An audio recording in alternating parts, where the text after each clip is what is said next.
Hello everyone, এখন ঘড়িতে বাজছে কিন্তু সকাল 9টা বাজতে 10। আর বাইরের ওয়েদারটা দেখে বোঝার উপায় নেই এটা সকালবেলা না বিকেলবেলা। তো বাইরেটা পুরো অন্ধকার হয়ে রয়েছে আর ঝমঝমিয়ে বৃষ্টি কিন্তু হয়েই চলেছে গতকাল রাত থেকে। তো তার মধ্যেই একটা কাকু আজকে মাছ নিয়ে চলে এসেছে একদম আমাদের বাড়ির ভেতরে। তো বাবা আর মা সেখান থেকে কিছুটা মাছ রেখে দিল।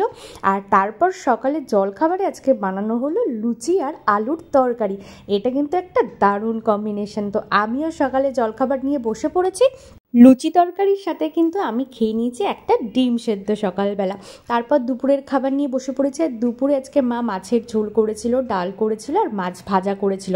আর আমি তো মাছ খাচ্ছি না। তারপর বিকেলবেলা উঠে রাতের রান্নার কিন্তু একটা তোড়জোড় আমরা শুরু করেই দিয়েছি। ওর আর কি রাতের খাবার নিয়ে বসেও পড়লাম। আর রাতের কিন্তু আজকে স্পেশাল মেনু ছিল খিচুড়ি আর আলুর দম। তো চলো আজকের মতো টাটা।